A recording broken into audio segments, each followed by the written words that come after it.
So we're going to spend our evening contemplating a place in the Qur'an in Surah Dawah. This is Surah number 20 of the Qur'an, and it's one of the stories of Musa alayhi salam. Many of you are familiar with the story of Musa alayhi salam. This begins where the adventure with Fir'aun ends. So they've crossed the water, Fir'aun has drowned, they're on the other side. The Israelites have now been saved under the leadership of Musa alayhi salam. Musa alayhi salam, by Allah's command, when he struck the staff, the water parted. The Israelites, men, women, children, in the hundreds of thousands crossed. Fir'aun and his entire army follows. They all get drowned, they get crushed, and that's the first thing that I want you to know. Now they're on the other side. The first thing Allah wants you to know is the way Allah spoke to them directly. Ya Bani Israel, children of Israel, قَدْ أَنْجَيْنَاكُمْ مِنْ عَدُوِّكُمْ. We have now rescued you from your enemy. We've just rescued you from Fir'aun. Okay, so now what? وَوَاعَدْنَاكُمْ جَانِبَ الطُّورِ الْأَيْمَنِ. And we have taken a promise from you right on the right side of the mountain.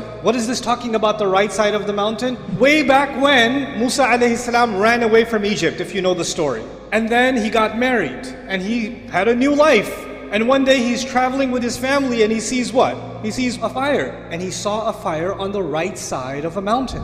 And now Allah is talking to the Israelites, and He's brought the Israelites from the water and He brought them to the same mountain where this whole story began. He brought them to the same mountain and said, and now I have taken a promise from you right by that same mountain. Why is that mountain significant? If Musa alayhi salam was never at that mountain, they would have never been freed. They would still be slaves in Egypt. The only reason they have that freedom now is because this entire story of revelation began with that mountain. And now after all of that rescue, Allah has brought them right by that mountain again and said, I have taken a promise from you from the side of that mountain. وَنَزَّلْنَا عَلَيْكُمُ الْمَنَّ وَالسَّلْوَى. And I have sent down manna and salwa on you, because they were in the desert. And because they were in the desert, there's no vegetation. They're all going to starve and dehydrate. So in Surah Al-Baqarah we learn Allah covered them with a cloud that would follow them. So it was a divine umbrella that was following them, so they wouldn't be scorched by the sun. And it would also give them rain, and it would also give them shade. And now they don't have any food, so Allah gave them grain that they could grow in the desert. That's man, and birds that wouldn't fly away when they tried to catch them, because otherwise they wouldn't be able to eat. And that was salwa. So their proteins and their carbs and their hydration were taken care of. All the essential nutrients are done.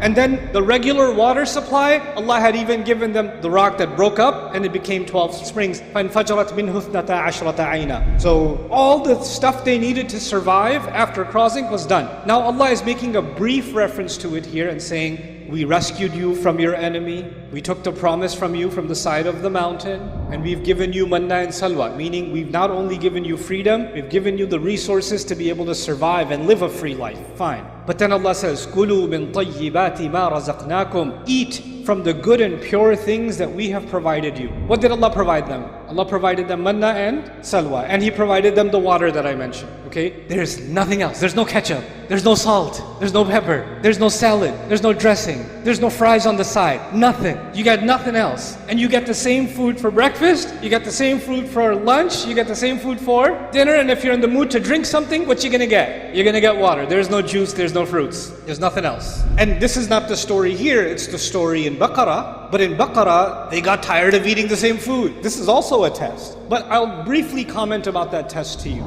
The brief comment I want to make to you is they used to live in Egypt. And in Egypt, they were free, or were they slaves? They were slaves. But when they were slaves, they had vegetables and lentil and garlic and onion and cucumber. They had that stuff.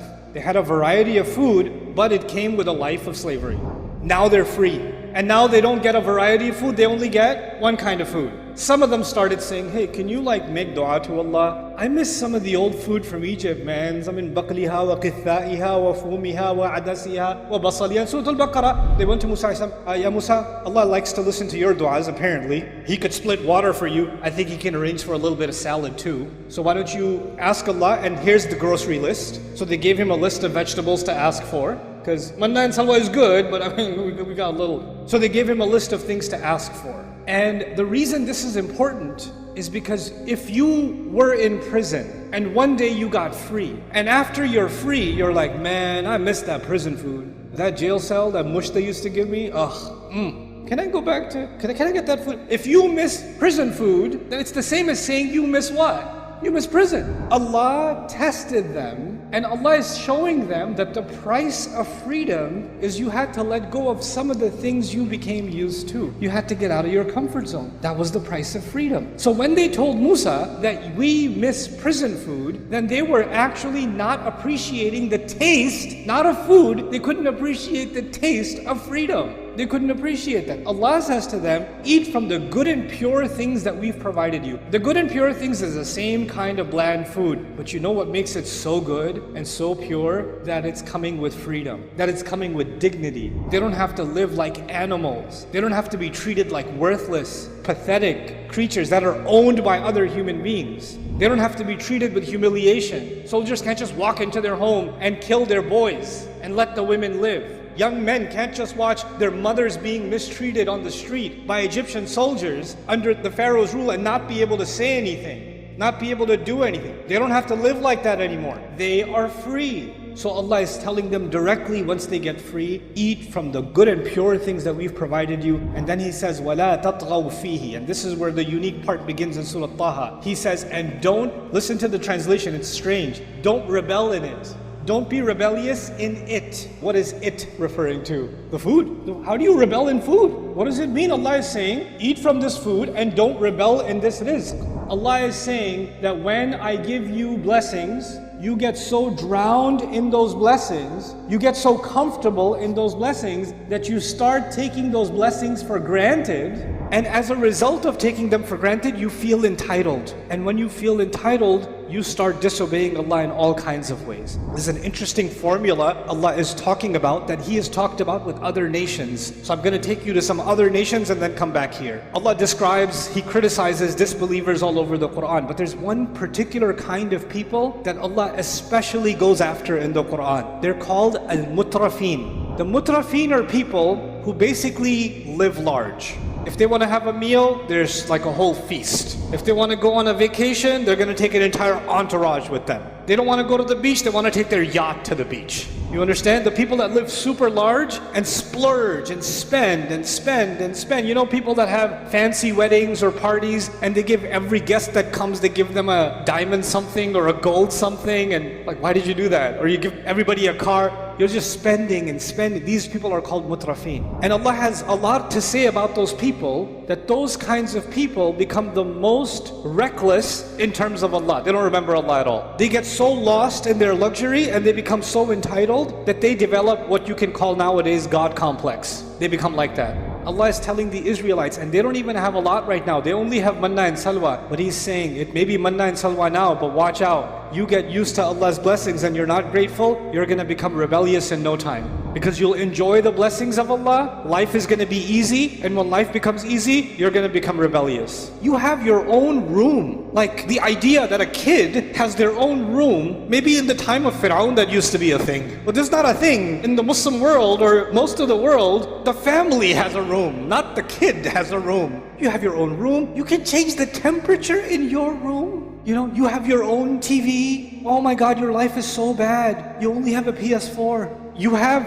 every luxury possible, and these kids are so miserable and so depressed and so angry and so bratty and so entitled and so loud and so rebellious. And I don't know, I don't think I believe in Islam, Mom. It doesn't make much sense to me. I don't know why we pray and stuff. It's so backwards. You know where a lot of that's coming from? It's coming from being mutrafin. Because when someone gets used to luxury, then the idea, I have to be grateful for what I have, it starts disappearing. It starts going away little by little by little. Now the Israelites are not millionaires yet. They basically just have manna and salwa, and instead of a house, they have a cloud, right? So they're living outdoors. So they're not living large, but Allah is warning them. Listen, be grateful and live within the halal, because if you become rebellious, taking the blessings I've given you for granted, He says, listen to these words, فَيَحِلَّ عَلَيْكُمْ غَضَبِي. Then my rage will be unleashed on you. Allah didn't say then you will be in trouble or you will be sinful. The wording is very strong. He said, my rage will become unleashed. يَحِلَّ حَلَّ الْعُقْدَ means to undo a knot. Allah's anger is being held back, and Allah says, I will let it go. I will let it go on you if you're not grateful for what I've given you. And by the way, the biggest thing Allah has given them is two things. In the worldly sense, freedom. And in the spiritual sense, guidance. Two things. For my heart, it's guidance. For my body and my being in this life, it's freedom. Allah has given them both of those things. Don't take them for granted. وَمَن يَحْلِلْ عَلَيْهِ غَضَبِي فَقَدْ هَوَى. And whoever my anger falls on, that person is as good as someone who has fallen off a cliff. Hawa. Hawa in Arabic, to fall from somewhere high, to fall somewhere low. It's like Allah is saying, these are the people that are truly going to be humiliated. Ash-Sha'rawi rahimahullah had beautiful commentary about this ayah. I read that today and I was so moved by it. He said, if you are used to the luxuries of this life and you forget about Allah, like you have good looks, you have health, you have money, you have car, you have pleasures, you have everything in this life, and you become rebellious to Allah. Hawa also means no matter how hard you try, you're gonna get old. No matter how hard you hold on, the car's gonna get old, the money's gonna get old. Even if you become wealthier, your body will not get stronger. Your body will become weaker. You will try to fight it, and you will try to do research on what surgery I can do, or what medicine I can take to feel younger and look younger. But you're fallen, it's getting taken away from you no matter what you do. There's one thing that's for sure coming if I live a life of disobedience, and that is Allah's anger being unleashed on me. Sooner or later, quite literally, I will fall. فَقَدْ هَوَى. He's as good as fallen. This is the warning Allah gave directly to the Israelites.